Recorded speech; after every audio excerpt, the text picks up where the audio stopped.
أعوذ بالله من الشيطان الرجيم. بسم الله الرحمن الرحيم. حرمت عليكم الميتة حرام کړی شوی دا پتا سبانه مردارا والدم او ونا ولحم الخنزير او غخاد خنزيرا وما أهل لغير الله به او اغا چه آواز شید غیر الله پاغ بانده والمنخنقت او خپکل شوی والموقوذة او وهل شوی والمتردی او رغختل شوی والنطیحة او پخکرو وهل شوی وما اکل السبع او اغا چه خوڑلی وی زناورو الا ما زکیتم مگر آغا چه تاسو حلال کلیوی وما ذبح للنصب او آغا چه ذبح کلشوی پا درگاهونو باندی وان تستقسمو بالازلام او آغا چه تاسو تقسیم کلیوی پا غشو باندی ذالکم فسقنا دا مذکور سیزونا نا پرمانی دا اولیا اليوم ننرزو یعس الذین کفرون امید دیا کسانو کفرو چی کفر کلی دے من دینکم آد دین ستاسونا فلا تخشوهم ويرگی ددوینا وخشونی ويرگی زمانا اليوم اکملتو لکم دینکم نن روزو ما مکمل کرے دے تاسو لرا دینکم دین ستاسو واتممتو علیکم ما پورا کرے دے علیکم پتاسو بانی نعمتی نعمت اخبلا ورزویتو لکم الاسلام دینا او ما غورکلے دے ستاسو دا پار اسلام دینا فمن استر سوچ محتاج شو پی مخمستنا پولگا کے غیر متجانب الاسمی چنوی میلان کون کے گناتا فإن اللہ غفور الرحیم یقیناً اللہ بخون کے مہربان دے. دا دی آیت د مخ کې سره ربط او مناسبت داره. مخ کې آیت کې استثناء ذکر وا نو دلته د هغه استثناء تفصیل او وضاحت کیا چې دا راتلون کې سودنا پتاسو حرام کړی شوی دی. حرمت علیکم المیتۃ حرام کلی شوی دی پتا سبانی مردارا. مراد میتینا مراد د میتینا ودم اوینا د وینینا مراد سورت انعام 146 نمبر آیت مبارکہ یوصل شپگو سولیختمو نمبر آیت مبارکہ کے ویا 146 آیت کی چی مراد دوینینا آغا وینا بہیدون کے مراد دوینینا اغا وینا بہیدون کی دا دم مصبوحا مراد د وینینا اغا وینا دا چی اغا بیولې شوي وي. مرادو د وینې نه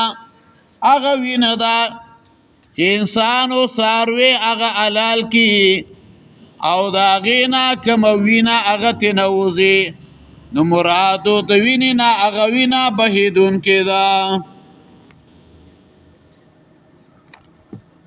مرادو د وینې نه هغه وینه بهیدونکې ده چې څاروی انسان حلال کی او د هغې نه کومه وینه هغه وبهیږي. بله ورځ ما نه چا تپوس وکړ چې د قربانۍ څومره وینه سړی څکلی شي. ما ورته ویل ټوله څکلی شي. ما تا ته د اوسه پورې د دې خبرې پته نه لګېږي چې وینه هغه نجسه ده، وینه هغه پلیته ده، او ته یاره جي څومره ترېنه څکلی شي. مال بس چې څومره باندې مړېدی شي نو بس هغه ترېنه څکلی شي. نو زمونږ خلک دومره د دین نه هغه بې خبره دي. وجه دا ده چې موږ خلک قرآن ته نه کینو. که قرآن ته موږ کېناستلی بیا به دا خبرې هغه به نه وی. الله والدم او وینا ولحم الخنزیر او غوښه د خنزیره. خنزیره دا ټولو نجس العین دی. د یو سیز نه ورله هم پیدا هغه نشي اغستلی. وما اهل لغیر الله به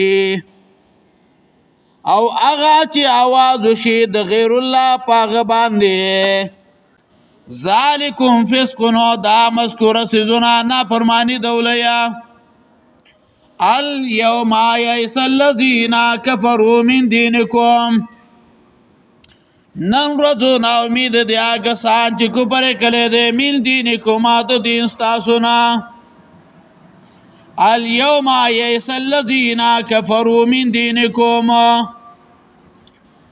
نن ورځو نا امید دی هغه کسانو چې کفر کړی دی د دین ستاسو نه. یئس الذین کفروا من دینکم فلا تخشوهما مېرېږئ د دوی نه واخشوني ویرېږئ زما نه. ګوره اليوم یئس الذین کفروا من دینکم ګوره دا او اليوم اکملت لکم دینکم دا عرفات کې نازل شوی. د عرفې ورځ او د جمعې مازدیګر وخت و. نبی علیہ الصلوۃ والسلام وخوا چې هغې ته ویلی کېږي عصبه. نبی علیہ السلام په هغې باندې سور او دعا یې کوله. او د دې آیت مبارکه نه وروستو نبی علیہ الصلوۃ والسلام یو اتیا ورځې نبی علیہ السلام ژوندی و. بیا د هغې نه وروستو نبی علیہ السلام څه شو؟ وفات شو. دا خو یو بیله خبره ده چې بعضې خلک هغه یاره جي پیغمبر ژوندی دی. هلکه مکه کې څومره وخت تېر که نبوت نه مخکې و یاره جي 40 کاله نبوت نه مخکې تېر کړل. بیا یې د نبوت نه وروسته څومره وخت تېر که یاره جي 14 کاله وی بیا یې د نبوت کې د هجرت نه وروسته څومره وخت تېر که یاره جي ویا 10 کاله بیا تېر که. بیا څه شو یاره جي بیا وفات شو. بیا څه شو بیا صحابه دفن که او د هغې د پاس هم بیا دوی رالګې وه یاره جي انبیا څه دي هغه ژوندي دي. هلکه انبیا علیهم الصلاة والسلام د دنیا په وفات دنیا کې انبیا هغه څه دي هغه وفات شوي. نو د دې آیت نه ماما دا کار نه کوي دا مال نه کوي. د دې آیت د نازلېدلو نه نبی علیہ السلام یو اتیا ورځې وروستو نبی علیہ السلام ژوندی و بیا وفات شو. اوس د دې جملې څه مطلب دی؟ اليوم یئس الذین کفروا من دینکم ای من ابطاله یعنی د دینو د ختمولو نه. ګوره د دې مخکې اراده دا وه چې دا صحابه دا پیغمبر دا به په جنگونو باندې ستړی شي دا دین به څه شي ختم بشي خو لیکن وسو دا کافرانو د دین څه شو نا امید شو یعنی د کافرانو دا تموا مسلمانان به جنگونو سره تنگ شي واپس به خپل دین ته راشي او بیا د دې ورځ نه مراد کوم ورځ ده نو مفسرین وی مراد د دینا ورځ د عرفه و چې نبی له صلوات و سلام میدان عرفات کې و فلا تخشوهما مېرګي د دینا وښونی وېرګي زمانہ یعنی په دې احکام باندې عمل وکي د کافرانو نه مېرګي الله وی زمانہ وېرګي اليوم اكملت لكم دينكم نن ورځ ما مکمل کړی تاسو لرا دین تاسو وصلا په امت اسلامی باندې عظیم نعمت ولي احسان ذکر کړي چې الله دوی ته یو مکمل دین ورکا چې وسو د دین نه د دې دین نورستو بل دین ته هغه ته ضرورت هغه نشتا او زه اکثرو جنازو کې وایم عمر بن الخطاب او تورات نسخه ویله نبی علیہ الصلوۃ والسلام پاغي باندې غصه شو او نبی علیہ الصلوۃ والسلام ویل لو کان موسی حیا لما وسع الاتباعی که موسی علیہ السلام ژوند دی پاغه باندې زماتا بیداری لازم او چې زماتا بیداری به کوله نګور دین اسلام راغه نور دینونو تاغه ضرورت نشتا قران او سنت راغه نور خبرو تاغه ضرورت نشته ده اليوم اكملت لكم دينكم بیا د دین مراد مفسرین ویا عبد الله ابن عباس رضی الله عنهما روایت ده چې مراد د اکمال الدین لا د دین پر عائد او حدود سنت طریقې احکام جهاد او حلال لا عرض پورا شو د دین ورستو د تحلیل او د تحریم بیا صورتونه نه دی راغلي د دې نمخ کې چې څه خبرې وي ک کم سیز حلال هم داغي تفصیل شوه قران کې په حدیثو کې د دې مخ کې چې رقم سیز حرام نو داغي تفصیل کله نو د دې نورست بیا د تحلیل او د تحریم خبرې هغه بیان دی راغلي دویم قول دار سعید ابن جبیر ویا اکملت لكم دینکم فلم يحج معكم مشرکا تاسو لمی دین فورا کو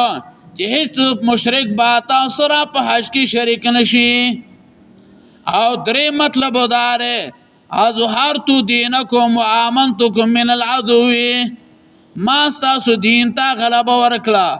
هغه می په خلکو کې خارا کو تاسو دشمنان می د ذلت سره مخامخ او تاسو تعالی وي ما پدې کې امن درک تاسو الله وي ما پدې کې امن درک ورضیت لكم الاسلام دینا او ما غوړکله تاسو لپاره اسلام دینا وس د دین نوم هغه خایا چې دغه ته اسلام ویل کیږي یعنی ما تاسو لپاره د دین او د عمل تور هغه غوړک پامانیستو راپی مخمستن سوچ محتاج شو پولګه کې غیر متجانب الاسمی چنوی ملان کون کې گناہ تا ګور یو طرف یو سړی دی هغه سفر باندې روان دی ته دولګي حالات رالو چې د دولګي نمړ کیږي نو ګورا د دومره مقدار باندې مردار هغه خوړل شي چې د په آبادی ته په ورسیږي دا د در پاره جایز دی بیا علماء لیکلي د دې آیت دلاندې په تفسیر د سورته بقره کې چې ګور یو طرف ته مردار سیز ده او بل طرف ته نظر د غیر الله ده چې خچرګي په وړو کې سورکلې چلې هغه په وړو کې سورکلې ده خط کې پخلې دي یو طرف ته دغه نظر د غیر الله ده او بل طرف ته مردار ده ماما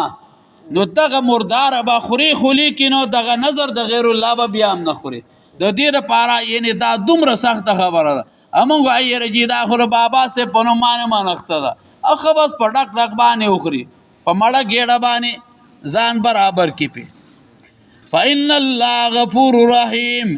یقینا الله بخون کے مہربان دے حرمت علیکم المیتۃ حرام کړی شوی دا پتا سو باندې مردار او دم وینا ولحم الخنزیر وخل خنزیر وما اوهل لغیر الله به او هغه چې आवाज شي د غیر الله پاغه باندې والمنخنقه خپې کړی شوی والموقوذه ټکولې شوی والمتردیه راغختل شوی والنطیه پخکر وهلی شوی وما کل سبو هغه چې خوړلی وي زناور الا ما زکیتو مگر هغه څه چې تاسو حلال کړئ وما ذبح علی النصب او هغه چې ذبح کړی شوي په درګاهونو باندې وان تستقسموا بالازلام او هغه چې تاسو تقسیم کړي په غشو باندې ذالکم فسقو دا مذکوره سيزونه نافرمانی دولیا الیوم نریس الذین کفروا نا امید نه هغه سات چې کوبره کړي دي من دینکم د دین تاسو نه فلا تخشوهم ويرګي د دینا وخشوني ويرګي زمانہ الیوم اکملت لكم دینکم نن روز ما مکمل کړي تاسو لپاره دین تاسو واتممت علیکم نعمتي ما پورا کړي دي پتا سبحانی نعمت خپل ورضیت لكم الاسلام دین ما غره کړي تاسو لپاره اسلام دین فمانست راسو چې محتاج شو پی مخمستین په لګه کې غیر متجانب الاسم چې نبی ميلان کوونکې ګناه تا فإن الله غفور رحیم یقینا الله بخون کې مهربان دی اللهم قوینا فی رضاک واجرنا من خزي الدنيا وعذاب الاخره ان شاء الله دعا وکړه الله ته مغفرت نصیب کړي الله درجات بلند کړي پسماندگان الله صبر جمیل ورکړي